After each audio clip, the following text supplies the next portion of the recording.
Díomh agus fáilte rómh go léir go Tuam Stadium. Welcome to the home of Galway football, where the Galway GA Bond Secours Galway Football Championship gets kicked off. We did have a game last night in the Senior Championship.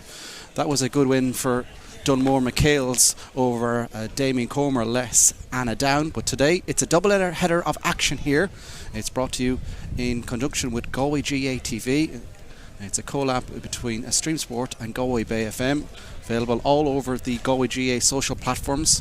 You'll be kept up to date with what promises to be another enthralling episode of the Galway GA Championships. Of course, the Hurling Championship will get in full flow next weekend, but prior to that, it is all about the big ball at the moment, and we start off with looking at the holders, Corofin, who are trying to get 3 Frank Fox titles in a row. Change of management in the off-season then as well. Gary Delaney, who spoke to you about that Dunmore win last night, he was the Dunmore manager up until this year, has taken over. Corofin, customarily, are a number of changes. Squad absolutely littered with talent from top to bottom. A number of Galway players that you will recognise also, and they're in a full flow. And of course, we said with Gary Delaney in management for his first title, did lose the Division 1 football final to Tuam Stars. They've normally mopped those up in recent years. And then down to our right hand side is Monivea Abbey, and there's a bit of the subplot. I'm delighted to be joined as well by Eddie Hoare as well. Looking along, we'll have to start with the subplot really, won't we? A certain son-in-law, father-in-law combination, trainer, player.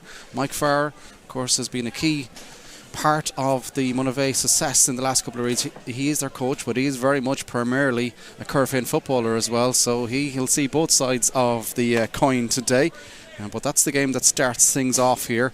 And we do have an absolute humdinger of action to come as well a little bit later on, also here in Tuam Stadium. It is another one of the favourites, many people's favourites in fact, Salthill Knocknacarra, and they place Montpellier mile off. So 2 huge games to come here in Galway GA TV.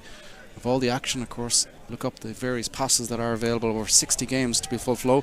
We'll try and look at the teams, and as always, first day out, while we do all adjust our clocks back to the half an hour for club games, we adjust to new rules in the club championship for the first time also. And of course, what always stays consistent is the match programme isn't really worth the money that it is written on. Multiple changes for both sides. We'll try and keep you up to date as much as we can over the course of the campaign. We will give you the defending Galway champions Corofin down to our left hand side, warming up in front of the town goal.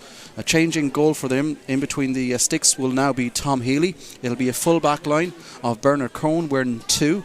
Number 19, Gavin Burke, will play full back. Alongside him will be Liam Silk. The half back line, and it's the captain of the side, Dylan McHugh, wears 5. Centre back is Conor Cunningham, and Ciara Malloy completes the half back line. That's a tasty half back line for Gary Delaney's side. Middle of the field in, number 8, Kieran Brady, and number 20, Vincent Gill. Still no Patrick Egan.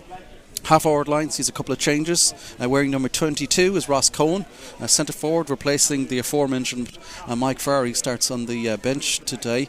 He is wearing number 23 is Keane Murphy. Jason Leonard, their free kick taker, and you would fancy him for a couple of 2-pointers, completes the half forward line wearing number 12. Inside line, Dara Silk wears 13, Mial Lundy wears 14, and now at the corner forward position will be number 24, and that is Dylan Canny, another sharp shooter. Multiple changes on the bench as well for Corofin. We'll bring you those later as we go through it. For Monivea Abbey, down to our right hand side in front of the scoreboard end, they line out with Dennis Farr in goal. It is a full back line now of number 7, Carl Cooney, and number 3, Keith O'Reilly, and number 8, Conor Mannion. The half back line sees number 12, Lee Kenny, and number 2 is Fionn Garvey, and Philip Mondowney will complete the half back line. Middle of the field we'll see Trevor Mullins. Alongside him will be Killian McDade wearing a number 10, the Galway vice captain. The half forward line sees a couple of changes as well. Number 20, Aina McDade. Number centre forward will be number 18, Niall Mannion, and number 13, Dara Burke. Inside line then for Bunty Roach's side will be number 21, Keane Ford, number 5, Jack Finn, and number 15 is Glenn Kelly. They're very much a sharp shooter. Watch out for him. He is a very solid free kick taker. And then we all take a little bit of a breather, Eddie. You're still scrambling there trying to keep things in full flow. You didn't miss the scrambling and rooting around with team changes. It never really changes, does it really? Yeah, no, for all the pros of having one programme for the group stages, it does come with its challenges, and I would expect when the PROs are asked to, or the secretaries to Irish issue Canada teams in there, on a isn't Tuesday it? night, they're as in the dark as any. But look, we have the changes. There are a number of changes, and look, the one standout for me is Corofin, the number of changes that have been made, but they don't really deplete their team very little because they have that depth in their side, and that's the luxury they have with so much, I suppose, success at underage over the course of the last number of years, and obviously the last 2 years winning the Frank Fox. On the other hand, Monivea Abbey, I think a number of injuries coming in. I think they will be under a lot of pressure from the outset. Brian Moore, and I think a big loss for them as well. The Flaherty brothers as well, not there this year as well. Brothers as well. But the one thing I will say is that the middle quartet of Fionn Garvey, Killian McDade, Trevor Mullins, Niall Mannion, that is quite strong, and they'll be very reliant on that quartet to win the primary possession, and hopefully they'll be looking to get the ball inside to the likes of Glenn Kelly, who we know is a really good free taker. But it'll be interesting. It'll be a really, really important first half as well for Monivea. They're playing into the town end. Tom Healy in goal for Corofin. There is a bit of a breeze going into the town end, so they will need to start very, very strong, and it'll be an important first 30 minutes for them to make sure that they're still very much in the game come half time. Of course, we do keep you up to date, of course. An abundance of games to come over your way over the course of this championship campaign on Galway GA TV. But now it is all about the ready for the action. It will be Monivea Abbey who will attack the town goal, the goal down to our left hand side. Locals will call it the scoring goal, but we are ready for action here as well. And the championship campaign for the reigning champions has just commenced here in Tuam Stadium. Will they get their hands on Frank Fox again? Ciara Malloy will hope that his side will. It's going to be fascinating to see how teams adapt to the new rules. Corofin, you would imagine, will be sharpshooters early doors, and that's an early shot, and it's an early score for Corofin, and it's Jason Leonard who makes no mistake, converts straight away. The scoreboard's gone a little bit array over the far side. Wasn't 2 goals, wasn't a 2-pointer, just the one.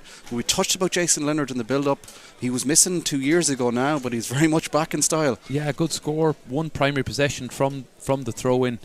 Transitioned the ball nicely up the left wing, and a nice score from Jason Leonard, and a nice score to East Corofin into the 2025 football championship. Yeah, Killian McDade gets things back up for his side. Been to see who's been going to tag him. Ciara Malloy is close around him there as well. But Monivea Abbey, and that's a bit of a facial mask there as well. That is Dara Burke, who looks like he's been in the wars in the league campaign. But I suppose if ever there's a picture, Eddie, to summarise putting your body on your line for a small rural club and everything, that face mask probably says it all. You could do a promo of that, couldn't you? No, definitely. It's good to see, and the GA plays such an important role in so many communities right across the country, and it just shows lads like Dara Burke willing to put his head on the line for his club. It's good to see, and that's what it's all about. He's going for a 2-pointer from distance. It's a little bit off towards the left hand side and wide. Their first wide of the game. Ball's been booted on left, right and centre. So still Corofin leading by a point to no score. Just coming up to a minute and a half gone here in Tuam Stadium. The first of a double header of action, and the first kick out now for Tom Healy to drive this one. Corofin normally are quite clever with their kick out routines. It's a good bit of movement on the half-forward line now. They're spinning different directions. It's going to be wide right. A little bit of a sliced effort, but Dylan McHugh gets half a fist on it. But there comes Killian McDade like a train. And he's broken the 45. Over on the left-hand side he goes. He's been tagged in there by Bernard Cohen. Still McDade. He's caught a lot of ground. Plays it across the goal. But it's just picked up there, and Ciara Malloy comes out with the ball.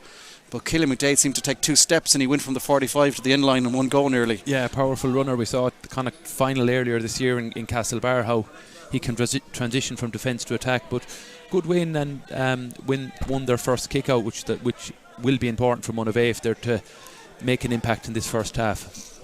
So now come Corofin keeping the ball, absolutely abundant of space inside. Now they're making their way inside the 45, but they'd all hovered in that middle third for a moment. Now runners going left, right and centre. Kieran Malloy seen a lot of ball in the opening couple of moments. Corofin leading by a point to no score. Over towards Kieran Brady now, striding forward on the 21. Cuts back on his left, looks up, then just lofts a beautiful ball towards Kieran Malloy. Malloy, will he go for the onion back? He will. What a save on the line there it is. Dennis Farr. He's been one of the most consistent club goalkeepers in the last couple of years.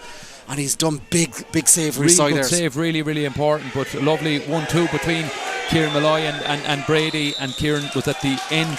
Dennis kept himself, he's well above 6 foot, 6'2", 6'3", kept himself big. Kieran Malloy will be disappointed he put it down the middle, but notwithstanding that, Dennis stood up tall and a really important save. First 3-on-3 breach, it's for Corofin. Kilmcdade goes long, but is caught up at the back there by Liam Silk, and he's fouled in the process. Doesn't take the soul and go, but boots it pretty quickly. Corofin love the getting the ball to boot. Down the line they go, but that's a heavy challenge, and it's a good challenge over there by Trevor Mullins. He's another big man in the middle of the pitch, and he used his body to full flow there. Manny now gets it up for his side. How much ball has Kilmcdade done in the last 3? We're almost up in 4 minutes of action. Still Corofin leading by a point and no score, but he's touched it so many times. Good ball down inside now. It is Monivea attacking the town goal again, spinning around over on the right hand side, spinning around but not really getting anywhere over there is Lee Kenny. He's in a lot of duress, so they have to go back and recycle, where it's picked up by Garvey now, almost in the quarterback position. Pressure comes on by Darius Silk, but Corofin have to just do some defending at the moment, because Monivea Abbey with Kilmcdade now pops the ball off the shoulder, going for a 2-pointer outside of the boot. Is going to have the distance. It's wide. Noticeable, Eddie, though, they've gone for two 2-pointers straight away here.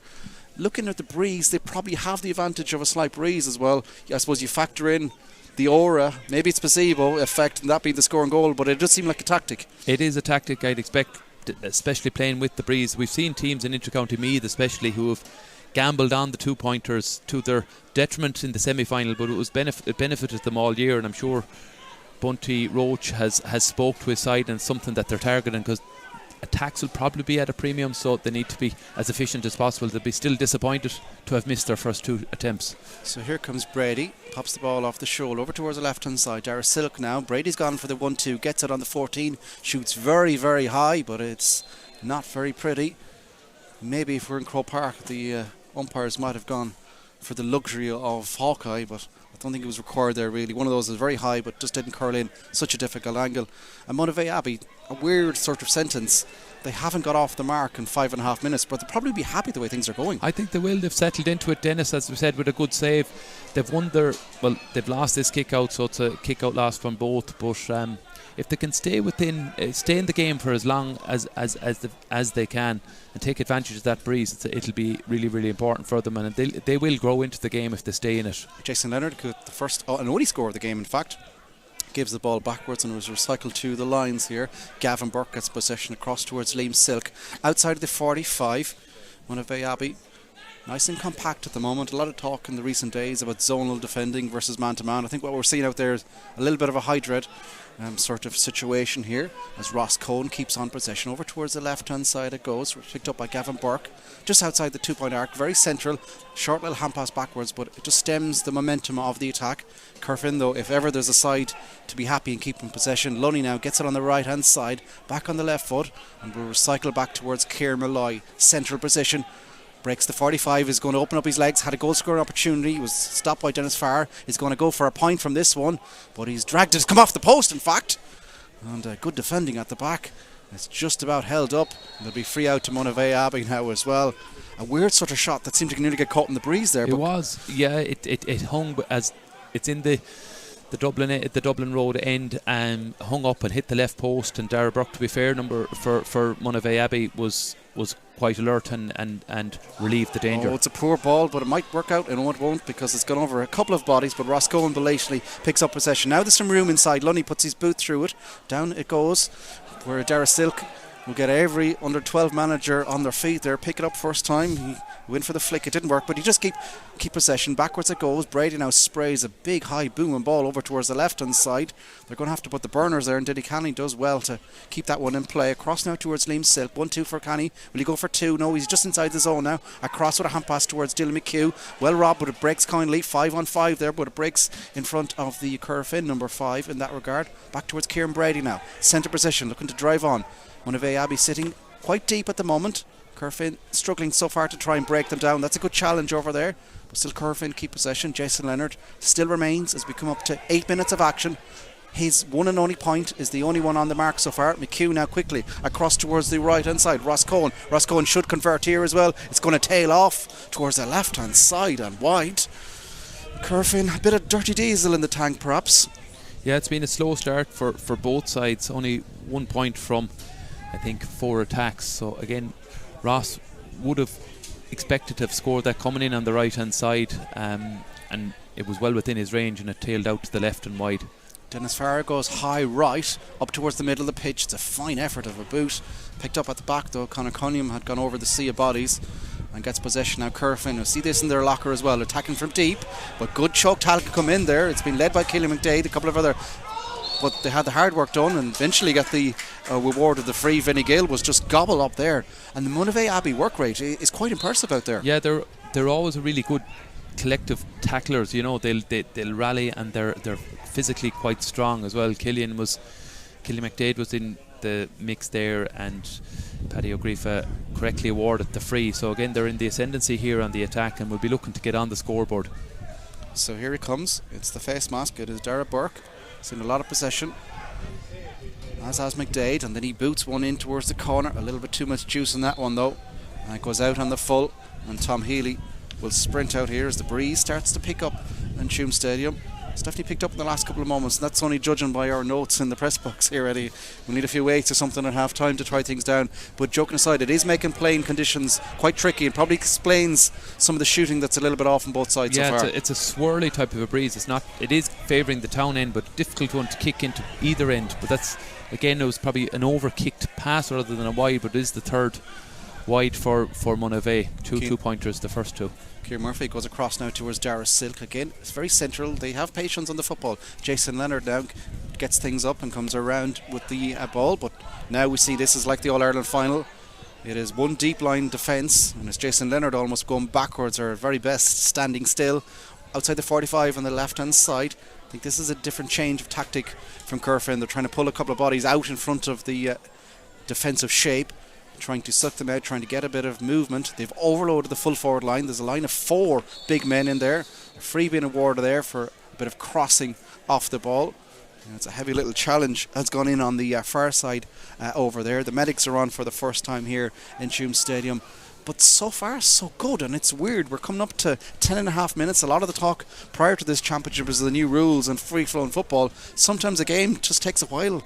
So much on the line as well. First round of the championship. There is first round of the championship, a big game for all 16 teams, and Monivea Abbey will be coming in here. They know the Corofin, being the champions of the last 2 years, for seeded team, so they'll be realistic. They'll know that it's a massive uphill task, but they'll be looking for ultimately a performance. They'll know that Milltown and Letchermore and Ivan and Letchermore are much more winnable games, and it could, like that, come down to the likes of score difference in the end, and all the likes of Monivea Abbey as well, if they can stay in it. We've seen over the course of the last number of years, I remember a very fancy Salton Lochnacara team, and they bet them with a late score because they stayed in the game, and that's really, really important. So again, that's what they'll be looking to do, and in the first 10-15 minutes they have done, and they've stayed in it.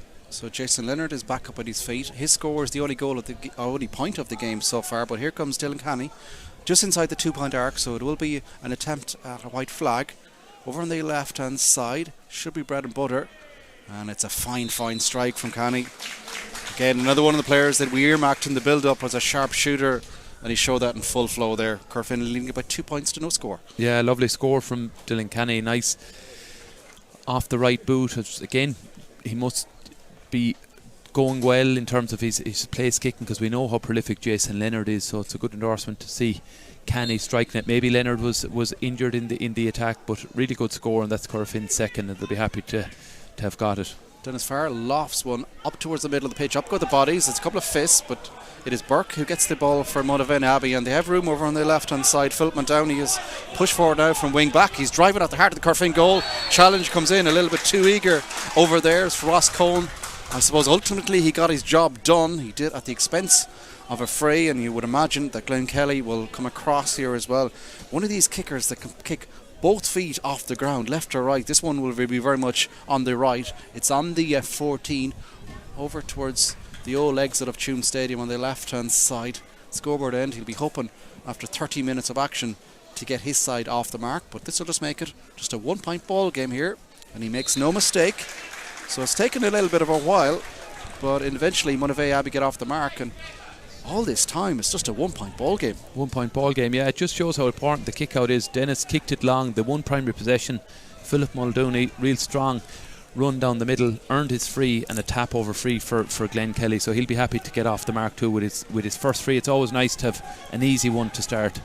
So Monivea Abbey had sort of retrieved there. That allowed a shorter kick out to be taken from Tom Healy. Finds Kieran Malloy. He pops it off his shoulder towards Dylan McHugh, and they switch it through the hands at the back. But now the press comes belatedly from Monivea Abbey, and Bernard Cohen has to be very careful. He's taken a lot of steps there, he has, and it's going to be brought forward as well. The youngster maybe showing a little bit of water between the ears there as well. Punched it away in frustration, and now it's going to be a tie game here out of absolutely nothing, but the pressure from Monivea Abbey, spectacularly effective there. Really good, and we've touched on it from in the early stages that they are getting bodies in front of the ball and defending in packs. Now Glenn is going to take the option to come out the second arc to go for a 2-pointer, such is the magnitude of the breeze. But again, Bernard Cohen will be disappointed, albeit over carrying. He'll forgive that, but throwing away the ball and for conceding 50 yards is really no excuse for that, and I'd say the Corofin management team will be disappointed with that, because you will get punished in later in the championship for things like that, and could potentially get punished here too.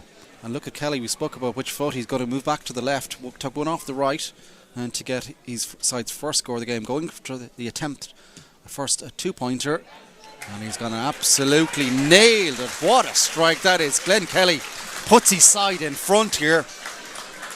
2 scores, a white and an orange flag, but that strike was just like a perfect golf swing. Yeah, really lovely strike. I just touched on, he's prolific off both feet.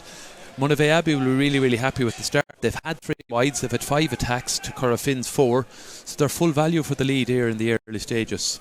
So Monivea Abbey leading by 3 points to 2. Clock shows 15 minutes gone. Again, it's that short left kick out. Monivea Abbey are now starting to press a bit more. And how much will the coach from the opposite camp have to say as well? It's just such an unusual dynamic. And now comes the pressure. A sea of bodies collide like ping pongs around the place, but eventually Vinnie Gill comes out with the ball, and Corofin are on the attack again, but again bodies are going to chip down. Oh, beautiful little chip up. It comes there from Ross Cohen. He's at traffic, and he's been awarded a free there as well. A little bit of afters there as well. This referee, I think, is going to call over. Perhaps as Killian McDade is going to come over. He's blowing the whistle frantically here as well. The notebook is out. Killian McDade is being brought over. Perhaps the afters. Usually county players, you know yourself, Eddie, get away with 1 or 2. Doesn't look like he's going to avoid a yellow card here, is he? McDade walking away. And indeed, it becomes the first yellow card in the game as well. Yeah, I'm surprised with that, to be honest. He said it, Paddy indicated that it was high, it was around the neck, but like you touched on, it's early stages of a championship, senior championship. You'd expect maybe that to be passed, but really lovely, prolific chip up by Ross Cohen, and tap over free for Corofin. Yeah, Darrasill converts. So we're back level again here in Tuam Stadium. 16 and a half minutes gone, 3 points apiece. Monivea had just gone in front there with 2 efforts, 2 place balls from Glenn Kelly. One a remarkable 2-point effort, but that latest one, Corofin's 3rd score of the game. There's a wrestle going out on pitch here as well. Kieran Malloy is trying to get close to Killian McDade as well. The off the pitch stuff is fascinating. As far though, that time it is Jason Leonard in fact who gobbles up his kick out. And Keane Murphy now will pop the ball infield. Across now, it goes towards Dylan Canny. Chips the ball in beautifully. This could be another goal scoring opportunity. Loney's trying to swing around. As he squeezes it over, he has. Corofin back in front. Possibly a goal scoring opportunity, but the angle was so acute. And Loney probably showed the experience there. Still a difficult effort, but probably the sensible approach to swing it over the bar. Yeah, the right option off his favoured left foot. He swiveled and over the bar. Was a glimpse of a goal scoring opportunity, but I think the right option. But again, Corofin turning over the Monivea Abbey kick out quick long ball transitioned inside and a good score. So Corofin leading 4-3 now. A couple of quick scores in succession. Farno, it's just like a little off, but he gets halfway every single time. It's bouncing around and it'll break, and that surely should be a free in there. Kieran Brady a little bit too eager, and now they go the solo and go. Niall Mannion sprays across the far side. Lee Kenny, he is going for a wild slicer of an effort from the right hand side. Patience sometimes is probably a little bit better served. Easy to say it here from the back of the press box, but they are flashing a couple of opportunities their way. Won the kick out, good hand from Trevor Mullins, but I'm surprised they didn't leave it to Glenn Kelly to go for the 2-point. 2-point was well within his range, but they went quick and ultimately turned it over. Jack Finn now goes into pressure. Kieran Malloy is on his shoulder. Is he too eager? Referee says no, play on. And out comes the ball, comes Liam Silk. And now through the hands Dara Silk. He's gone back quite a distance. Gavin Burke now will run. You'll recognise his familiar little solo and across now towards Kieran Malloy, who looks around, has a little bit of a scan, punches the ball down the line for Dylan McHugh, who's advanced. And backwards it goes now, picked up by Ross Cohn. We're happy to keep on possession. Monivea Abbey just shuffling back ever so slowly. There's room over on the right hand side here where Gavin Burke is potentially free. Jason Landers still going. Here comes the backdoor cut. Backwards it comes from Vinnie Gale. And he's off the post. His goal's an opportunity. And into the back of the net it goes. Corofin, at the third time of asking, do get the green flag waved. They had been denied a couple of opportunities, but in the end, a little bit of a ricochet around, and the ball finds its way into the net. And it's a big moment, and it's converted into the net by Vincent Gale, who had followed the attack in. And a tidy finish and a big moment of the game, 20 minutes in. Yeah, really patient build up. Jason Leonard instrumental in it. Vincent Gill quite lucky, to be fair. He undercooked his fist pass at the point, and it came into his path and ultimately took it away quite well. But a very, very important score, but fortuitous, but they'll take it. Yeah, Kieran Brady looks under a lot of duress in front of as well. Treatment to come for in. But one of those moments where if you watched it back without knowing the outcome, what happens next, you wouldn't probably have guessed that a goal was going to go rise for him, but it has, and it's a big moment of the game. Yeah, it would be hard to foresee what the outcome would have been. And to be fair to Dennis Farrer, he was in goal. He was caught as surprised as anyone, and again a fortuitous goal, but nicely finished and dispatched at the end, albeit with that bit of luck on its side. So pause in play here at Hume Stadium. It looks like a back injury perhaps there from Kieran Brady. He's hobbling off the pitch. Of course, a player has been around the Galway squad in recent years as well, a big player for his side. And it is a free out taken by Tom Healy, but he's just found the sideline. So a couple of big scores in the last couple of moments as Kieran Brady runs out on the pitch. We had that 2-pointer free from Glenn Kelly. He'd got one from free with his right foot. This time was a 2-point effort off the left. That'll put Monivea Abbey in front for the first time. But a couple of quick responses there. Dylan Canny, Mial Lunny, and then a goal a couple of moments ago from Vincent Gill just gave Corofin a 1-4 to 3-point advantage. Changed the complexion really of the game. It had been quite even. You'd probably even suggest that Monivea Abbey probably edged things at times, but the flip side of that is Corofin had a couple of big goal scoring opportunities as well. They got the third one, but a save from Dennis Farrer. Another one was scrambled away as well. Is that 2 hops there? Fintan Garvey, I think, is being punished by the one of the line men, I'm not sure, on the far side. But onwards they go, and Dylan Canny scoops the ball backwards, where it's picked up here by Gavin Burke. Off towards the shoulder of the goal. Lunny's gone a little bit deep, looking for movement. There's an infringement here. A breach. First breach on the 3-on-3. Yeah, only had the 2 up top. So that's the second of the game. One apiece now, both down to that left hand side, in fact. And be interested to see what Corofin do from this one. Are they going to bring this one out? Potentially look happy just to take the free from the 21. Dylan Canny has taken possession of the football. He's got a point from a free already so far in the game, trying to extend out his side's lead here. This should be a tap over free, just left of centre on the 21. Canny makes no mistake, lofts it over the bar. So Corofin now 1-5 to 3 points. They're killing moments, the last couple of moments from Monivea Abbey. A few big scores for Corofin, and they're starting to move away now. 5 points clear. It's just small things, a little lapse in concentration by Glenn Kelly, and it was ultimately punished. And if you do that in the second half, it's most likely going to be a 2-pointer, because they'll take that, they'll bring it out to the outer arc. Monivea Abbey goes short, and here comes the press. Full court squeeze, in fact, here from Corofin. And Keith O'Reilly, he's taken a lot of steps. He's fortunate in a weird sense to get clattered around the head, but in terms of his side on the footballing perspective, he's lucky that the contact came, because he was nearly halfway out the road with the football. Yeah, he's a key player for Monivea Abbey. Has played underage at county and in around the fringes of the Galway senior squad. And again, to keep the consistency, I think Kieran Brady had to get a yellow card, and Paddy Griffith, to be fair, having booked Killian McDaid earlier for a similar challenge, has booked Kieran Brady too. So a yellow card apiece, both sides, as the ball breaks out kindly over there. Picked up by Trevor Mullins now. They move it at pace. Popped in field, where it's taken by Dara Burke. And it's another wide effort from Monivea Abbey. And dare I say it, another one of a shot just taken quicker than it needed to be, is probably the most polite way we can put it. I think so, yeah. Dara had an attempt at a 2-point earlier, and he threw his left foot at it and probably stabbed at it, and tailed out to the right hand side and wide. That's there. I think they're starting to tally up fifth side of the game, fifth wide of the game. So it's Corofin still with the advantage, 1-5 to 3 points. Ciara Malloy with possession of the football now, running down the left hand side here in Tuam Stadium. Backdoor cut comes out, and the shot will come in, and the shot goes over the bar. It's as easy as that really for Corofin, who's starting to motor through the gears. This is Keane Murphy with his first of the game for Corofin. So 1-6 to 3 points. Double scores in the last couple of moments. What had been prior to that a very even game. Clock shows 5 minutes to the half-time cuppa.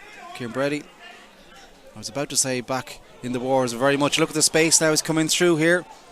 And it is Liam Silk. Will he go for a point? He's usually good for one. He is, and he has nailed it.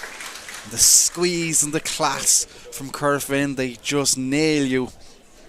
They do, yeah. And with the new rules, if you can put the press on a kick out, we've seen it time and time again throughout the inter-county season, that it puts a lot of pressure on the goalkeeper and the defending backs. And the long, quick, if you win a kick out, the quick transition in 3-on-3 inside, it's going to be a score more times than not. And again, Corofin ultimately punished, and Liam Silk found himself in loads of space and tapped it over. So here comes Farr again, this time over towards the right hand side. It's a good kick out. Been taken by Trevor Mullins down towards the right hand side. Pressure comes on. They're rushing to take it quickly, but again, no more son than one a little while ago. When you have a sharpshooter like this, let him go for two, with the favour of the breeze as well. So Glenn Kelly has got 2 scores, but a value of 3 points so far. This one he's placed on the floor. He's going to go back to his left foot here as well. He's a good bit out, very close to the sideline. Monivea Abbey are pushing a couple of big men, if it is to drop short, in and around the house as well. But here comes Kelly, and looking to try and get a badly needed score. It's going to hang a little bit short, is it? Oh, what a score that is. It looked like it was going to go short. Picked up another bit of speed. The orange flag has gone off the stick on the far side. Maybe it's a summary of just how good a strike that was from Glenn Kelly. Yeah, and everyone in Tuam Stadium here appreciating it's the score of the game. What a talent to be able to kick off both feet, but off the ground from both feet, like you touched on earlier, is an even greater talent. And Glenn Kelly can do that, an amazing score. It was like it had so much topspin that it picked up speed when it got close to the goal, because you could see from the goalkeeper, Tom Healy, he was coming maybe to catch it, and before he knew it, it's gone over the bar. But Corofin though going for a blister attack. Leonard into the top corner of the net. In the blink of an eye, they got a turnover in the right half-back position 30 seconds ago. Move it quickly, and a rocket of a shot from Jason Leonard into the top left-hand corner, just as we were all admiring the Glenn Kelly goal. And it's a green flag for the second time for Corofin. Just absolutely murder by football, isn't it? Yeah, sucker punch. Tom Healy, quick kick out one, transition quickly to Dylan McHugh, him showing his leadership ability, came up along the stand side, found Jason Leonard, and a top class finish. 2 keepers wouldn't have saved it. Top left, pretty much into the stanchion. It was unstoppable, but a killer blow by Corofin, but a really, really good goal. And if there was an element perhaps of slight fortune to the first goal, nothing about the second goal there. Just utter class, utter football and brilliance And Jason Leonard, another one of the players that we penciled at the start of the game, is already getting in on the score and tallies.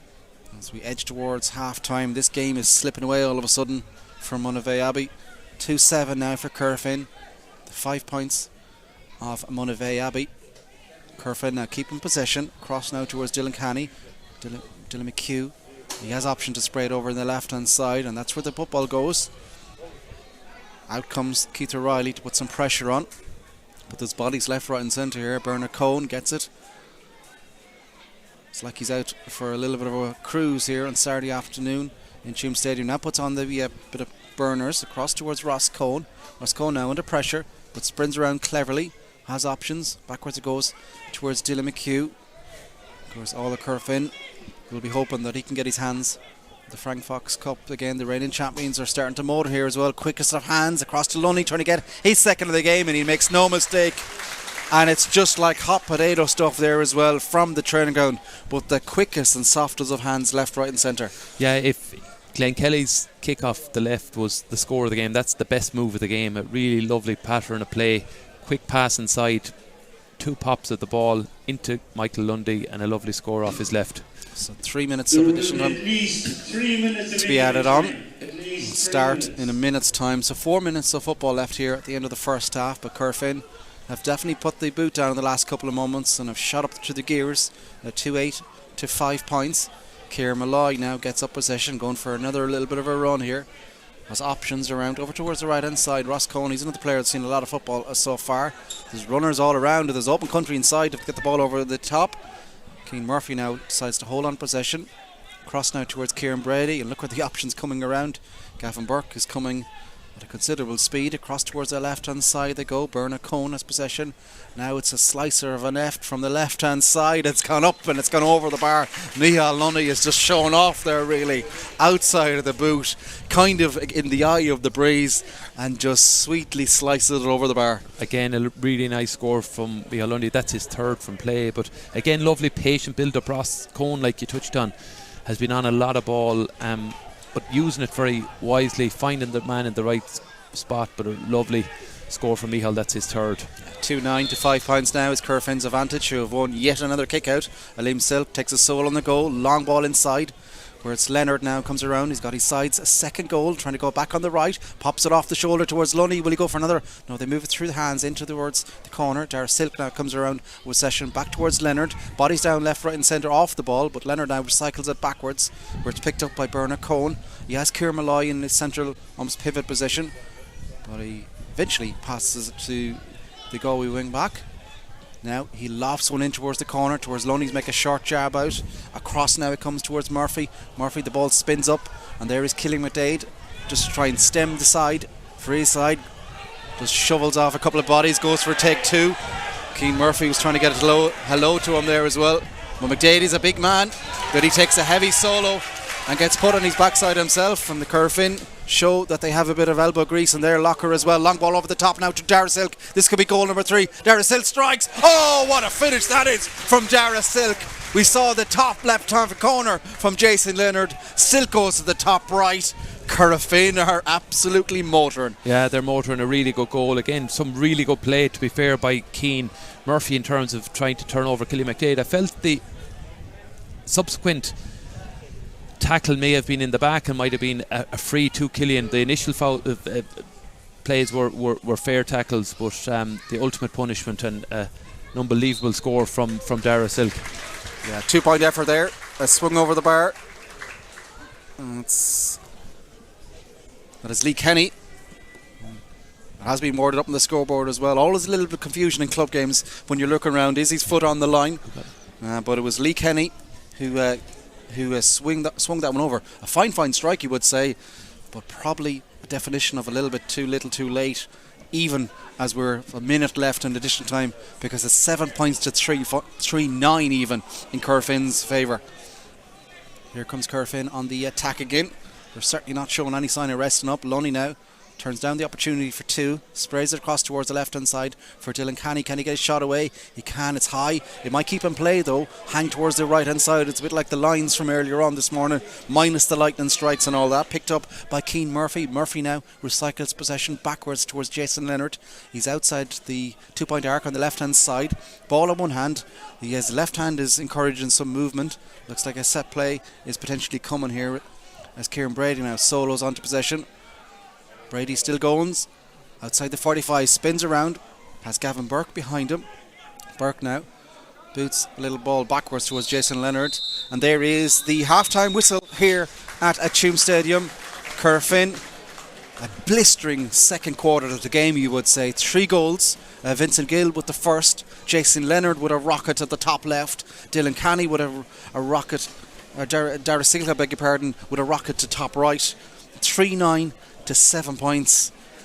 I think the county champions aren't going very far away. No, really good performance, so solid, and I think we didn't give Dara Silk enough praise because the kick out came so quick after, but again a rasper by Dara Silk. But I think Gary Delaney and Jerry McGowan, it's a new management team for Corofin, but they'll be delighted with the likes of Keane Murphy there. The ugly stuff that sometimes doesn't get the recognition of the praise. He tackled Killian McDade, who's an inspirational player from Monivea Abbey. Twice he shouldered him, led to a mistake by Killian at high solo, ultimately was turned over. Now I feel it was potentially, could have been a free the other way. It wasn't, but it's the small things like that that'll please Corofin most, because we know they have the prolific players, they have the scorers, they have the class to win games with. That ugly dirty work that goes unnoticed that's going to win you Frank Fox's and All-Ireland titles, and they'll be delighted with the first half. On the other hand, Monivea, we have said it was going to be an uphill, and they'd be realistic coming in. They'd know they're playing a seeded team, 2-time champions over the course of the last 2 years. They'll make sure that they try and stay in the game. They'll be looking to keep it tight over the second half, and we'll be looking to 2 weeks time already, but to make sure that they get enough out of the second half to be competitive in the group in the later stages. So far it's so good for the county champions. Corofin lead Monivea Abbey by 3-9 to 7 points. We will be back very shortly for the second half, so do stay with us. Will be sharpshooters early doors, and that's an early shot, and it's an early score for Corofin, and it's Jason Leonard who makes no miss left, looks up, then just lofts a beautiful ball towards Kieran Malloy. Malloy, will he go for the onion bag? He will. What a save on the line. There it is. Dennis Farr over on the left hand side, should be bread and butter, and it's a fine strike from Canny. Again, another one of the players that we're just make it just a 1-point ball game here, and he makes no mistake. So it's taken a little bit of a while, but eventually Monivea, his side's first score of the game, going for the attempt, first 2-pointer, and he's going to absolutely nail it. The early stages of a championship, senior championship, you'd expect maybe that to be passed, but really lovely prolific chip up by Ross. Cross now to goes towards Dylan Canny, chips the ball in beautifully. This could be another goal scoring opportunity. Loney's trying to swing around as he squeezes it over. He has Corofin back in slowly. There's room over on the right hand side here where Gavin Burke is potentially free. Jason Leonard still going. Here comes the backdoor cut, backwards it comes from Vinnie Gale, and he's off the post. This goal scoring opportunity, and into the back of the net it goes. Corofin at the third time of asking.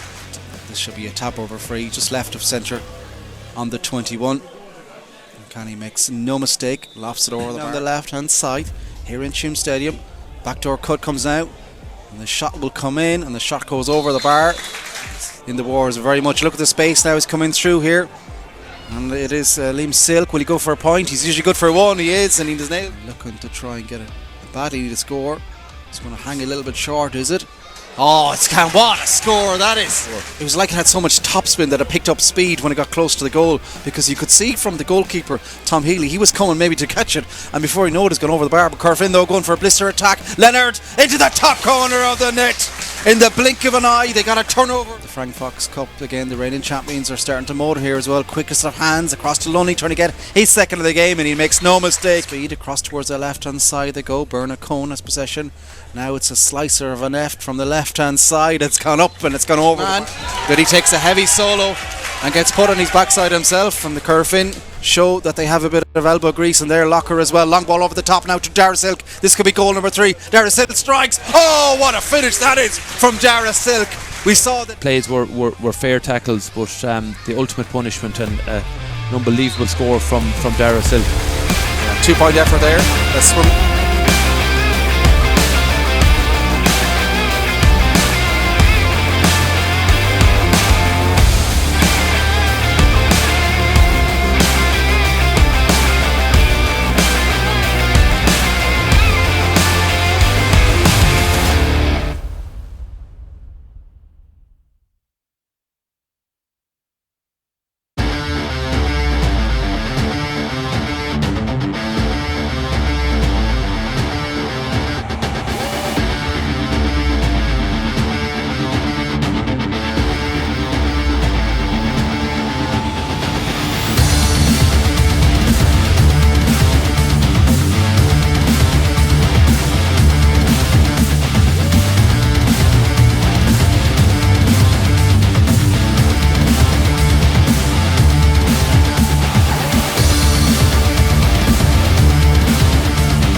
Ready to go as well. It'll be a big challenge to come here for Monivea Abbey in the second half.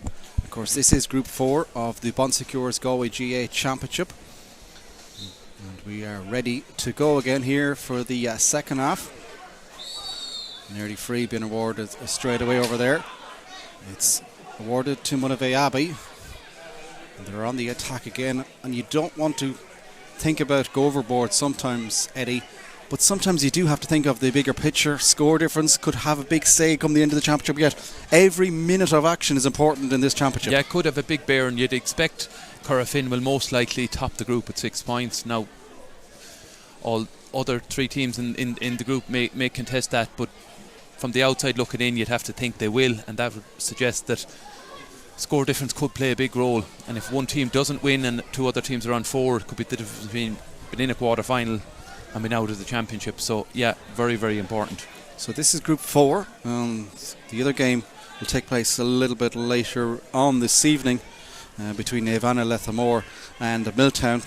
And then of course there's a slightly different structure in terms of the group games this year. So you do have the two winners of playing each other in round 2. So it just changes up the chemistry.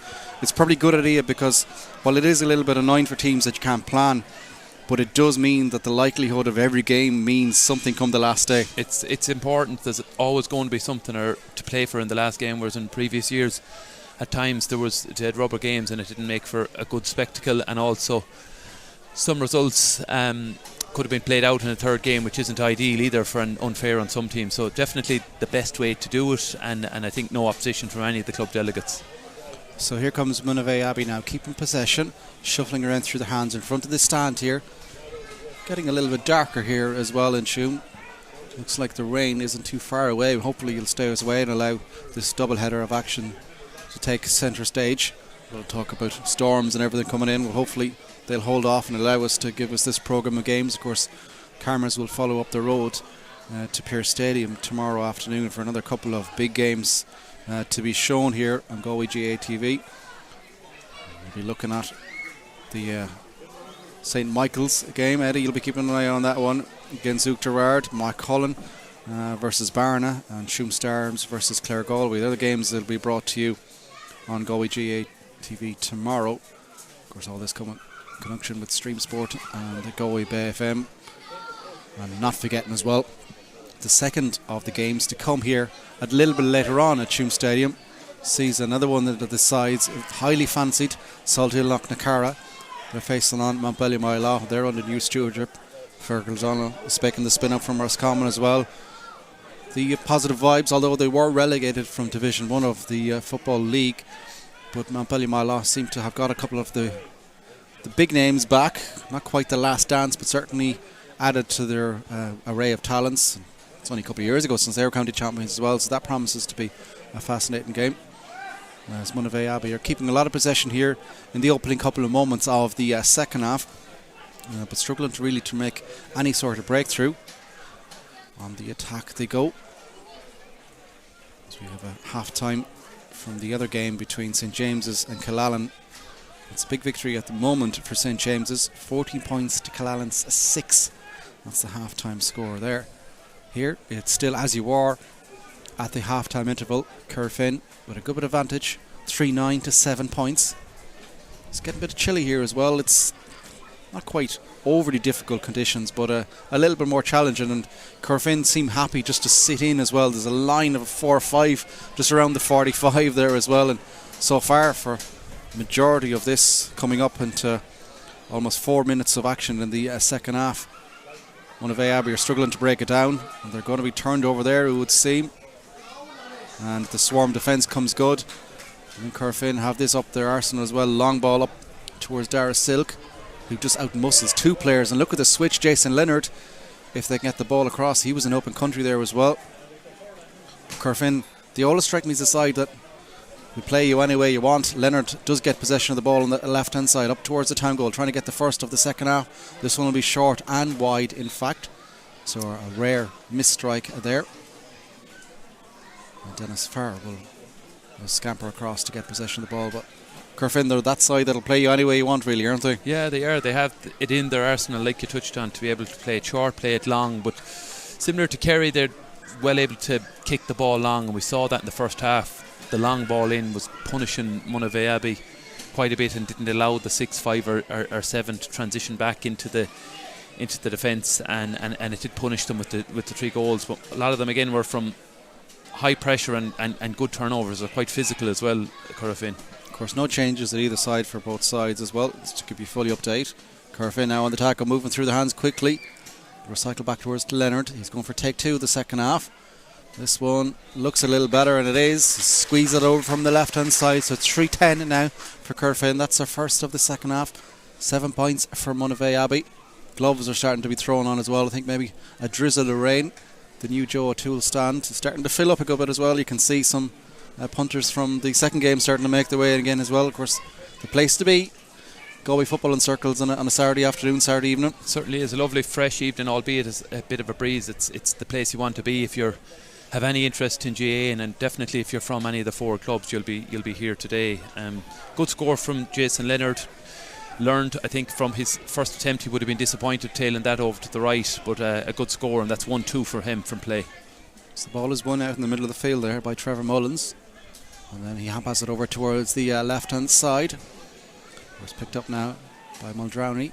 He does well, keeps on to possession, looking up, starting to run through it. Onwards he goes, hits a lot of traffic, has to be careful, ends up on the floor. Gets a free on the 45, takes the solo and goes, sprints with the football over towards the left hand side. They shovel it through their hands, but there's nobody really in around the house. They're going to have to get bodies in there, you would suggest. Move through their hands on the left hand side over a pretty sparse terrace here in Tuam Stadium. But a real lull in the game. The game was quite even, as we touched on, for large periods of the first half, but those goals seem to have taken the life out of the... Yeah, Monivea Abbey done well for the first 15 minutes. We're ahead, I think, after 50 minutes, 4 points to 3, but the goals sucked the energy out of them, and the Corofin have that potential to be able to just turn it on and punish you and keep the foot on the throttle when they do it, and really put the game to bed before half time in doing so. Monivea Abbey second half will look to try to, like I touched on,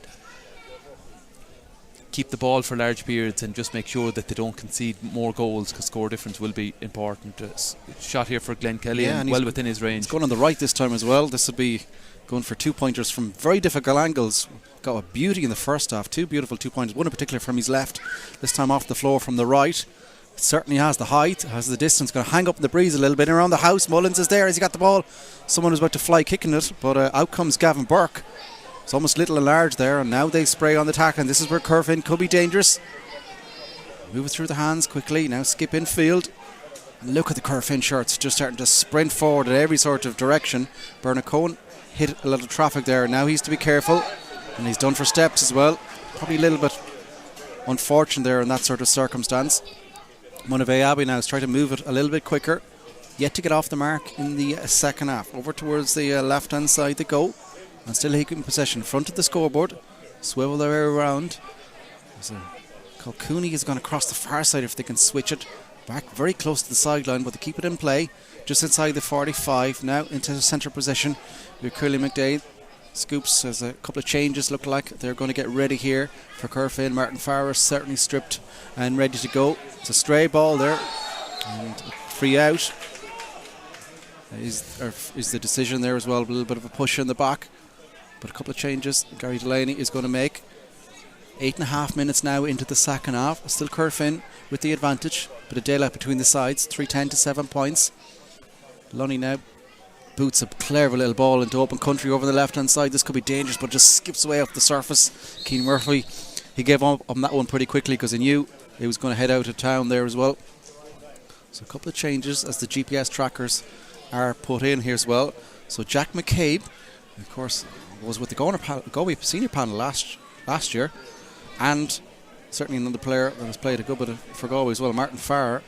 And so what a calibre of players to be able to bring on. It's ridiculous, really. Yeah, some luxury to be able to bring them on. I even see Martin is replacing Michael in the number 11, and again just a seamless change and doesn't deplete the side whatsoever. But and the guys coming off as well put in their shift for 40 minutes, and that's what it's going to take, you're going to need 20 players to be able to win a Frank Fox, and Corofin certainly have 20, and they've 25 players that wouldn't be out of depth and out there today. So it's Ross Cohen and Keane Murphy that depart, and Martin Farr and Jack McCabe into the action. Great catch out in the middle.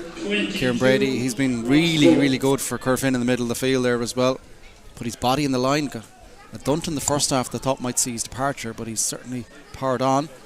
Gavin Burke as well has been so good at the back as well. He is just blistering speed. Yeah, so quick, and it's you can see it there. He won a free a few moments ago, and it's just that few yards out in front of his man, and it's so pivotal. At full back, he finds himself in the full forward line at times, and he's at home there as well. A really natural footballer, can play anywhere. So Jack McCabe into the action straight away. There's a hand pass over the right-hand side. Will they go for goal here? Get another pop it through their hands. Shot comes in. It's blocked. Dara Silk's effort, but he might get it on the second occasion. Or leaves it go for the 45. So imagine Jason Leonard. Will he come out to take this one? He's heading that way. 45. Hasn't been a lot of those for Corofin. Dara Silk comes across. So Keith O'Reilly departs from Monivea Abbey. Owen Blade, wearing 4, has entered as Francis Bunty Roach makes his first change of the game. 45, all the way over on the right hand side. Looks like they're going to go short, and they do. Malloy gives it back towards Dara Silk, who now runs it the second occasion. Onwards they go, across now towards Farr. His first touch of the football since he's come on.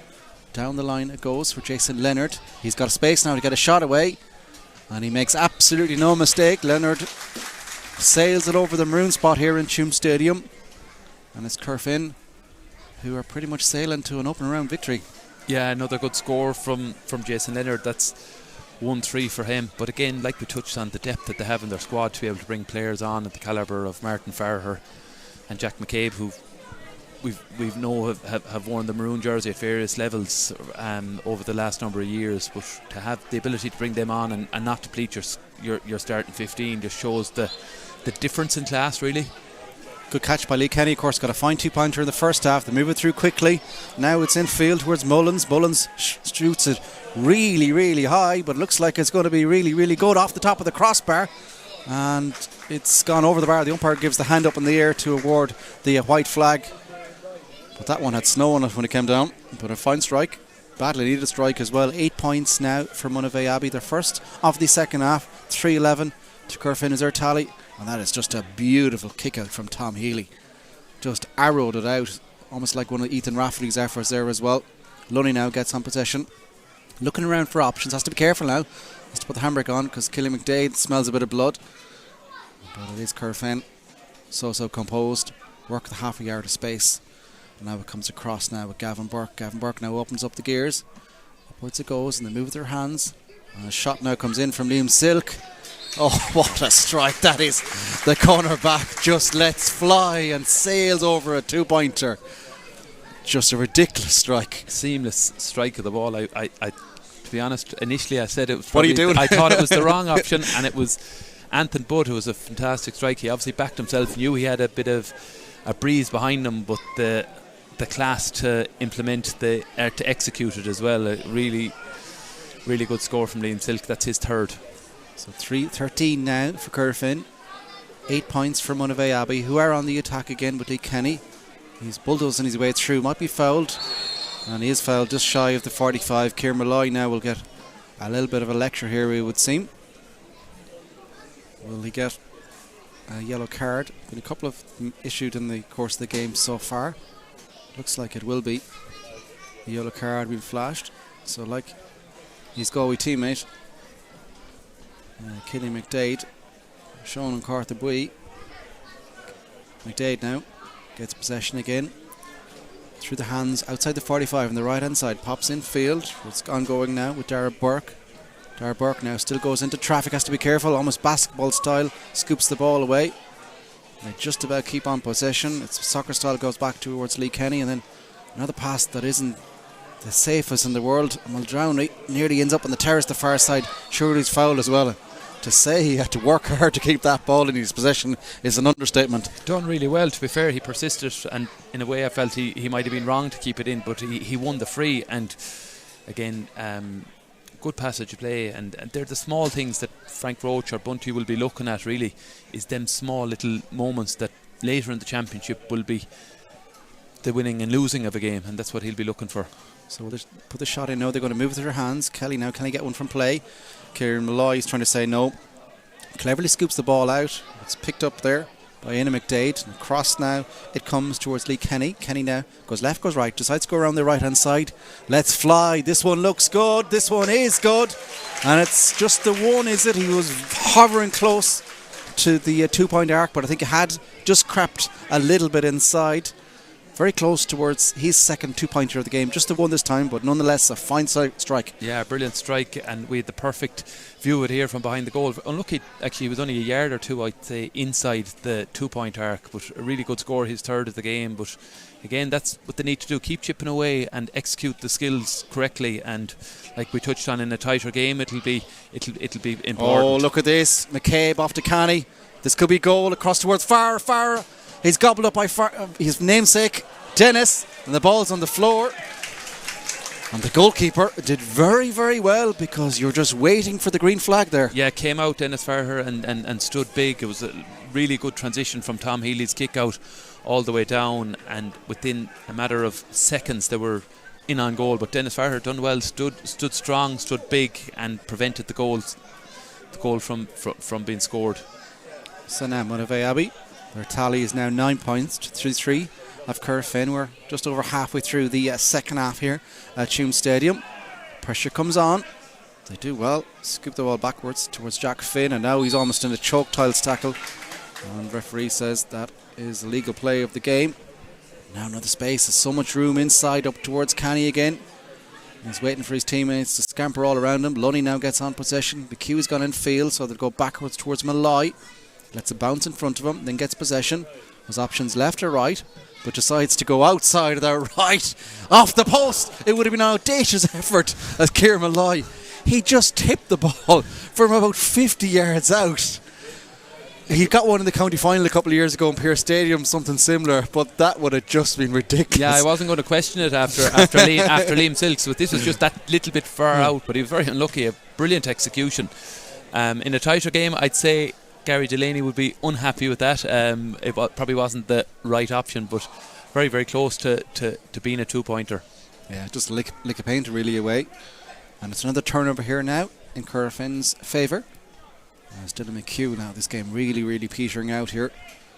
For anyone just joining, this game was really, really even halfway through the first half. You'd think about that 2-point free from Glenn Kelly that gave Monivea Abbey the lead in the first half. But since then, at the goals in the first half in particular, Vincent Gill with the first effort, that might have been a little bit fortunate perhaps, but certainly no doubting goal number 2 and 3 from Jason Leonard and Dara Silk, 2 outstanding finishes that you'll no doubt see in the highlights package to come here on Galway GA TV. There's a lot of other games to come, over 60 in total.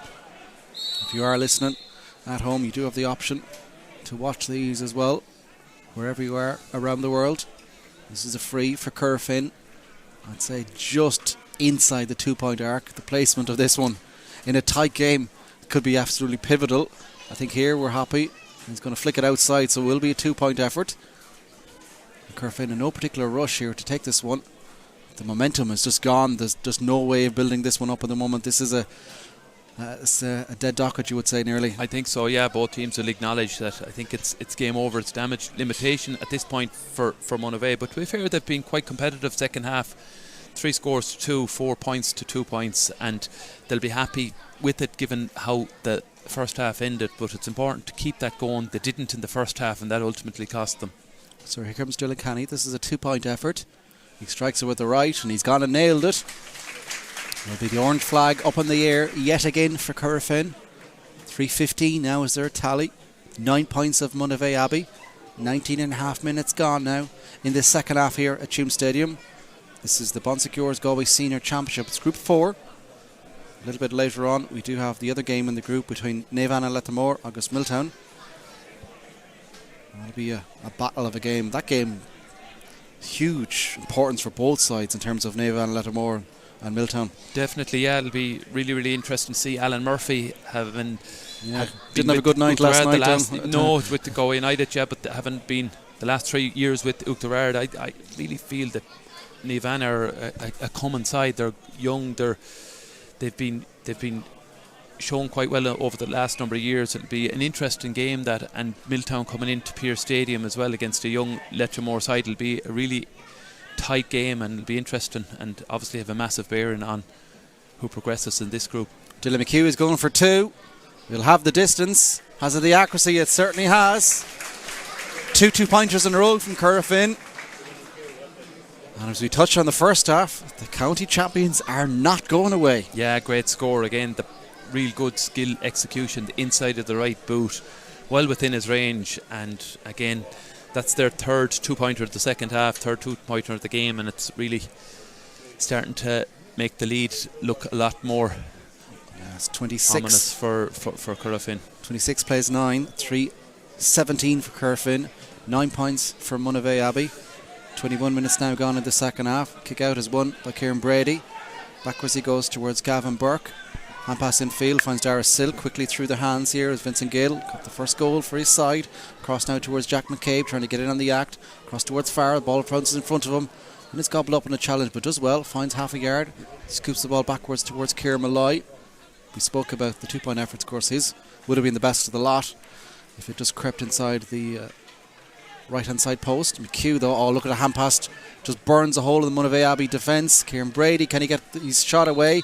And he does. He would have had a free either way, and it's a score that the big midfielder, dare I say it, deserves, because he has been a powerhouse out there for Corofin. Yeah, he's been excellent, Kieran Brady, right from the off. His tackling, his work rate, his ball winning ability in the middle of the pitch, and topped off a really top class performance with a good score. He's been excellent. So it's 3-18 now for Corofin, 9 points for Monivea Abbey. It's an 18-point advantage for Gary Delaney's side, who's certainly settled in. Malloy comes up, the ball skips out of his hands. Almighty pressure putting on the breaking ball there. Corofin putting the pressure on. To their credit, though, it's Colcooney comes out with possession and then cleverly sprays it over towards the left-hand side. Points are still very important on the board here for Bunty Road's side, you would imagine. Of course, Corofin, we'll find out a little bit later on in that game between Navan and Lettermore and Milltown who they will play in round 2. The winners play each other. It's a free here. We'll allow another change to take place for Corofin. And it is Brian Cogger comes into replaces Jason Leonard. And look, another one of the players we touched on in the build-up, and he didn't let us down. Jason Leonard, yeah, he's put in a really good shift, a goal and 3 points, and his goal was at a pivotal point in the game as well, when it was quite tight, and perfect execution to the top left-hand corner. And again, them goals in the first half were the difference, and set the platform for what has been an easy win for Corofin. Looks like a heavy challenge has gone in there on Vincent Gill. He's down in a little bit of pain. He's on his hunkers over in the left corner forward position. Medics will run on to keep an eye on him. Corofin keep possession as they work their way up the opposite end of the pitch in front of the terrace on the right hand side. Malloy with a delicious boot pass up towards it goes. Just can't be kept in the breadbasket over there of Cogger, just into the action straight away. But Malloy, he's had a difficult sort of time with injuries, etc. Hasn't seen the game time that he would have desired for Galway, but he's still such a class act. Yeah, serious player. We all saw the impact he had at Sigerson level with the University of Galway, and again with Galway over the last number of years. And it's a club championship he'll want to show his hand in as well, and put that hand up for the maroon jersey again next year, because we saw in 2022 how prolific he was on the journey to the final. Another really good performance, and has had so many good possessions on the pitch, and very rarely loses the ball. Yeah, and it's noticeable there as well. That was Kieran Malloy coming back, winning a dirty ball. Gary Delaney, the manager, is out clapping his hands. The work rate has remained. It has to be, because we talked about the quality in squad. Players are chomping at even places on the bench are hard to make. Their intermediate side will be going well as well. The only club in the county to have a team in both senior and intermediate. As Dylan McHugh squeezes the shot just to the left hand side and wide, was trying to arc it in, but it's still advantage for Corofin, 3-18 to 9 points of Monivea Abbey. Already everyone's kind of getting a little bit excited and looking ahead to the second game that, of course, we'll bring to you as well here on Galway GA TV. Salty Lochnacara, many people's favourites to be the challengers or strong challengers to Corofin. They play Montpellier Lost, probably game of the weekend in many people's words. We'll see.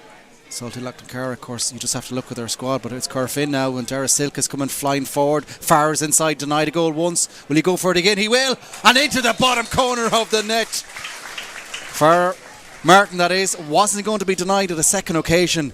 A difficult angle, but he made it look so easy. He just hit the flag in the bottom corner, just to tell you of the placement of utter quality from Farr. Nothing in the world his namesake Dennis could do.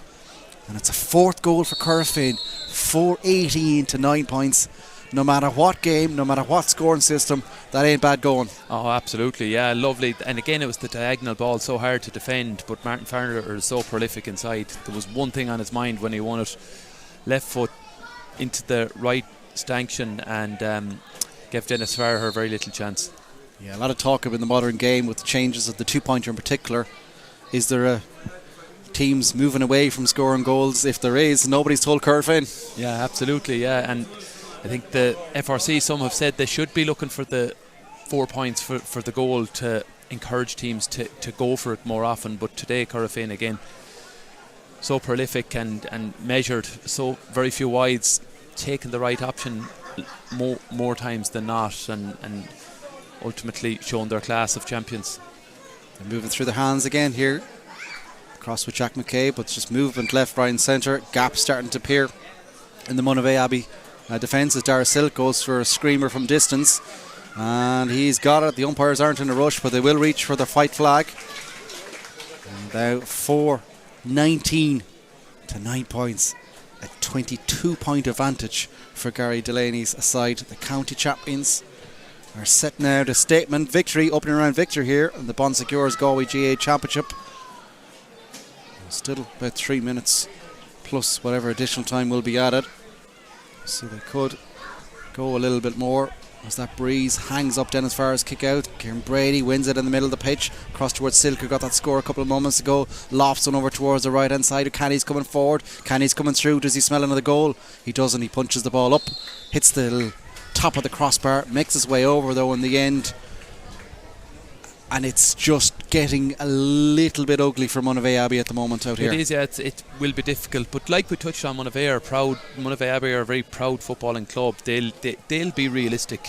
Like there is a gap going into this championship. They won't be looking to win the Frank Fox. They'll be very realistic. Like we touched on, they'll be, I'm sure, have lots of people, some of their spectators watching the game in Pearse Stadium, because they know they're the teams that they'll be competitive against, and that's going to be the winning and losing of it for them. But again, today they were quite competitive for large parts, you could say, for the first 50 minutes, the first half, first 15 minutes of the second half. But it's just that quality, that depth in the squad of Corofin, and lads coming on are fighting for places, and they know they'll be thereabouts come the business end of the championship, so they'll want to put their hand up when they get 5, 10, 15 minutes to do so. It's a good ball inside from Owen Blade, and it's led to a Monivea Abbey score. It's a badly needed one.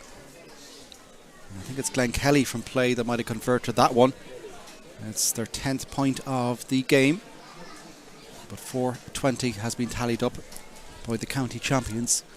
Clock shows a minute and a half of normal time left, and if the officials have any bit of saving grace, they won't add much more on to the end of this second half. There will be at least 2 minutes. 2 minutes is the additional time that has been confirmed there, right on cue. So about 3.5 minutes of football left here at the end of the first of a doubleheader here, where Corofin have romped to an opening round victory. Malloy now. Boot pass is just so good. Maybe a slight commentary, of course, in fact, that it was just a little bit over the head of Jack McCabe in the end, and Sky's out on the full, but he's been really good. We'll come to you at the end for man of the match, Eddie, so you can have a little bit of a think. I'll come to you early just to give you an early indication, because there's a lot of Corofin players who have put their hands up there. I'll let you have a stew about that one in the next couple of moments, but we'll see what tallies. Dennis Farr now just gets the tee behind his goal and restarts, as we're shortly about to start those minutes of additional time. Medics make the way off here as well. But I think everyone here that's in Tuam Stadium is looking forward to the second game to come between Salty Lochnacara and Montbellier. Should be a really fascinating encounter. Fergal O'Donnell and Finian Hanley wouldn't have gone head to head on the football pitch together, but they will on the sideline here as the Roscommon native takes charge of his first championship game for Montbellier. And of course Finian Hanley has fancy tipped Salty Lochnacara side, who are littered with county stars both at senior level and underage as well. Their team squad list is pretty ominous viewing as Martin Farr goes for two, but it hangs in dangerously around the house. Goes to McCabe, he volleys at a good block in there, denies. Was almost a certain goal. It was Conor Mannion that did the important intervention there, and it'll be free out for Monivea Abbey. A fifth goal would have been absolutely cruel on Bunty Roach's side, but they will start thinking of round two. And of course, as we touched on a couple of times, slight change of structure in the groups. It's still the same as in the winner of the group goes straight through, and then there's a prelim between the second and third place teams. But in terms of the order of games, the winners will play each other in round two, and losers and vice versa. So Corofin will be keeping an eye on that game a little bit later on in Pearse Stadium to see who they will be playing. We'll be keeping an eye on here with the cameras, Galway GA in association with Stream Sport and Galway Bay FM, in terms of that big, highly anticipated game between Salty Lochnacara and Montbellier. But here comes Owen Blade from Monivea Abbey. Nice little dummy step and puts the ball over the top. It's a little bit behind though. Couldn't arc its way in front of the onrushing Killian McDade, and instead out come Corofin. A late hit comes in there on Vincent Gill. There'll be a card be flashed here as well as a result of that infringement. It's Philip Undowney who will be showing a carte bouille, you would imagine, in the game. It's about a minute and a half. Yellow card has indeed been flashed. Vincent Gill, of course, got that first all-important first goal for Corofin. He's making his way slowly back up on his feet. Another one that's on your list, I would say, without telling your business. Play has resumed though. McHugh across towards Malloy. Those two certainly will. There's a pocket of three inside around the full forward position. Corofin goes short, and Dara Silk is trying to join in the 2-point fun. Has he got it? I think he has. The umpire's having a right good look, and the referee has awarded that indicated was 2 points. I think they've just changed their mind at the end and said it had swung just past the left hand side post and wide. Either way, the football has found touch completely. There's a bunch of young lads behind the goal that got that one. It was nearly another beautiful score, just tailed up a little bit, but Corofin are showing, as in the end the referee sensibly just blows the full-time whistle here at Tuam Stadium. A comprehensive victory for the county champions Corofin, 420 to 10 points, and statement is probably the best word to summarise that win for Gary Delaney's side. Yeah, a statement win for them. Job done really.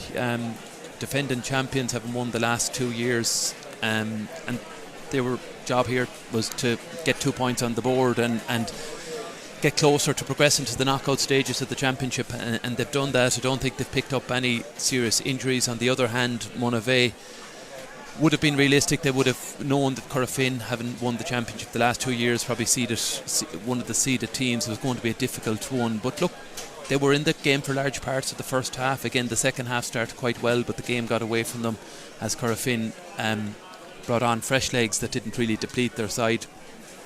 So again, both sides will be probably on different trajectories, but equally Monivea will be a difficult team for lots of teams to beat, and that's something that Frank Roach will be taking from it. On the other hand, Gary Delaney and Jerry McGowan, they'll be looking to see where they can make different tweaks. There looks like a young freshness about the side. There's lots of names there that we wouldn't have heard of at the senior ranks in recent years, and that'll be important for them to transition and to get their hands back on Frank Fox again later in this year. In terms of your man of the match then as well, a difficult decision, a lot of big performances there from Corofin. Yeah, lots of big performances from Corofin. On the Monivea Abbey side, I think Glenn Kelly was probably their star performer. again, like we touched on, those frees will be pivotal in tight games later on in the year. And Lee Kenny as well with a good 2-pointer and a score from play as well. So he kicked 3. For Corofin, there could have been a lot of players. When you get 420, you could have multiple candidates for man of the match. Gavin Burke, like we touched on, excellent in at full-back. Liam Silk kicked 3 points, an outstanding 2-pointer in the second half. Kieran Malloy and Dylan McHugh showing their leadership and experience in the half-back line. With in the midfield, I'd say they'll have said they won the battle in the middle of the field. Trevor Mullins and Killian McDade, pivotal players for Monivea, but I think Corofin came out on top in that sector. And up front then, Jason Leonard 1-3 from play, Dara Silk 1-2, one from a free. Michael Lundy as well, 3 points. Dylan Canny 5 points. Keane Murphy a score as well from 11 and showed the great work rate. But for me, again, a difficult decision. You could have picked any of those I named, but I think Kieran Brady on the balance is my man of the match. He did a lot of the ugly stuff good, was tackled well, got a yellow card, was in their face from the outset. We touched on if Monivea Abbey were to have a bearing, a say in this game, they'd have to win around the middle. And I think Kieran Brady won a lot of primary ball, set up a lot of scores, didn't lose much possession, kicked a point as well in the second half. So I'm going to go with Kieran Brady as my man of the match. But like I touched on, it could have been one of 10 Corofin players. Absolutely. So that is the full-time score here at Tuam Stadium. Corofin have defeated Monivea Abbey by 4-20 to 10 points. Do stay with us. We'll be back very shortly with some reaction and more analysis. Will be sharpshooters early doors, and that's an early shot, and it's an early score for Corofin, and it's Jason Leonard who makes no miss left, looks up, then just lofts a beautiful ball towards Kieran Malloy. Malloy, will he go for the onion back? He will. What a save on the line. There it is. Dennis Farr over on the left hand side, should be bread and butter, and it's a fine strike from Canny. Again, another one of the players that we're just make it just a 1-point ball game here, and he makes no mistake. So it's taken a little bit of a while, but eventually Monivea, his side's first score of the game, going for the attempt, the first 2-pointer, and he's going to absolutely nail it. The early stages of a championship, senior championship, you'd expect maybe that to be passed, but really lovely prolific chip up by Ross. Cross now, it goes towards Dylan Canny, chips the ball in beautifully. This could be another goal scoring opportunity. Loney's trying to swing around as he squeezes it over. He has Corofin back in slowly. There's room over on the right hand side here where Gavin Burke is potentially free. Jason Leonard still going. Here comes the backdoor cut backwards. It comes from Vinnie Gale, and he's off the post. This goal scoring opportunity, and into the back of the net it goes. Corofin at the third time of asking. This should be a tap over free just left of centre on the 21. Canny makes no mistake, lofts it over on the left hand side here in Tuam Stadium. Backdoor cut comes out, and the shot will come in, and the shot goes over the bar. In the wars very much. Look at the space now, he's coming through here, and it is Liam Silk. Will he go for a point? He's usually good for one. He is, and he does nail. Looking to try and get badly to score. It's going to hang a little bit short, is it? Oh, what a score that is. It was like it had so much topspin that it picked up speed when it got close to the goal, because you could see from the goalkeeper, Tom Healy, he was coming maybe to catch it, and before he knew it, it's gone over the bar. But Corofin though going for a blister attack. Leonard into the top corner of the net. In the blink of an eye, they got a turnover. The Frank Fox Cup, again, the reigning champions are starting to motor here as well. Quickest of hands across to Lunny, trying to get his second of the game, and he makes no mistake. Speed across towards the left hand side they go. Bernard Cohn has possession. Now it's a slicer of an F from the left hand side. It's gone up and it's gone over. But he takes a heavy solo and gets put on his backside himself. From the Corofin show that they have a bit of elbow grease in their locker as well. Long ball over the top now to Dara Silk. This could be goal number 3. Dara Silk strikes. Oh, what a finish that is from Dara Silk. We saw that plays were fair tackles, but the ultimate punishment and an unbelievable score from Dara Silk. Yeah, too quickly. Recycle back towards Leonard. He's going for take 2 of the second half. This one looks a little better, and it is. Squeeze it down the line it goes for Jason Leonard. He's got space now to get a shot away, and he makes absolutely no mistake. Leonard field towards Mullins. Mullins shoots it really high, but looks like it's going to be really good off the top of the crossbar, and it's gone over the bar. The umpire gives the hand up in the ears. Upwards it goes, and they move their hands, and a shot now comes in from Liam Silk. Oh, what a strike that is. Kenny now goes left, goes right, decides to go around the right hand side. Let's fly. This one looks good. This one is good. And it's just the first half, and that ultimately cost them. So here comes Dylan Canny. This is a 2-point effort. He strikes it with the right, and he's gone and nailed it.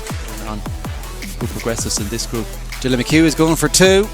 He'll have the distance. Has it the accuracy? It certainly has. McHugh though, oh look at the hand pass. Just burns a hole in the Monivea Abbey defence. Kieran Brady, can he get his shot away? And he does. He would have had a free weekend in many people's words. Let's see. Salty Lochnacar, of course, you just have to look at their squad, but it's Corofin now, and Dara Silk is coming flying forward. Farr's inside, denied a goal once. Will he go for it again? He will! And into the bottom corner of the net. Centre gap starting to appear in the Monivea Abbey defence as Dara Silk goes for a screamer from distance. And he's got to go, lofts one over towards the right hand side. Canny's coming forward, Canny's coming through. Does he smell another goal? He doesn't. He punches the ball up, hits the... Come the business end is the championship, so they'll want to put their hand up when they get 5, 10, 15 minutes to do so. It's a good ball inside from Owen Blade, just past the left hand side post and wide. Either way, the football has found touch completely. There's a bunch of young lads behind the goal that got that one. Nearly another beautiful score, just tailed off a little bit, but Corofin are showing. As in the end, the referee sensibly just blows the full-time whistle here at Tuam Stadium. A comprehensive victory for the county champions Corofin.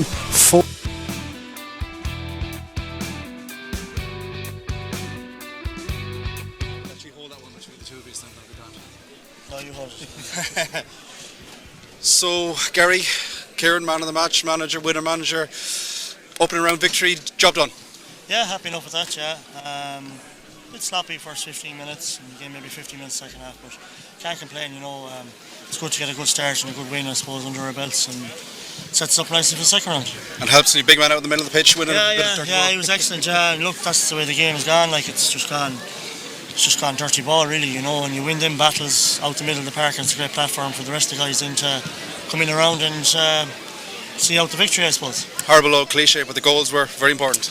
Yeah, look, it's a cliche, I have goals win games, you know, and that's it. And they came at good times, like, you know, it was 5-3 or maybe 5-4, and then we got a goal, and that kind of killed their momentum because they hit a couple of 2-pointers and hit a couple of good scores, you know, and that kind of killed them a bit, you know. So the goals came at the right time, you know, and we were happy with that, you know. So look, we can't complain, we've no complaints, no injuries, which is also a plus.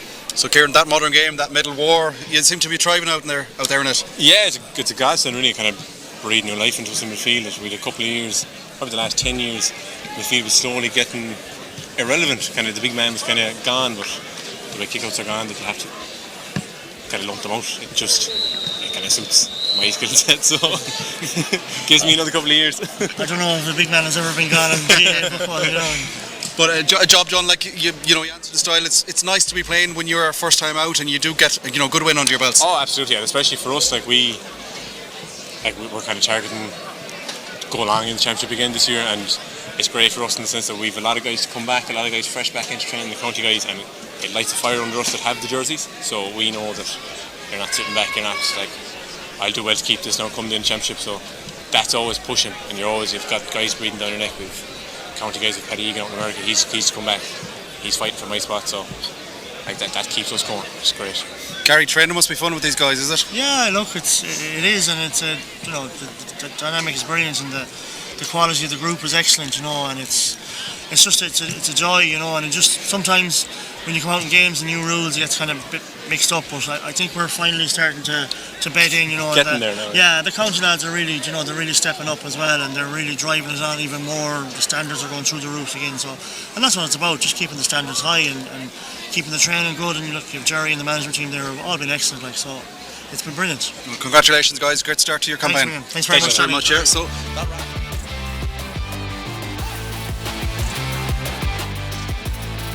for Corofin, and do stay with us, we do have a big battle to come here from Salty Lochnacar and Montbellion, my law.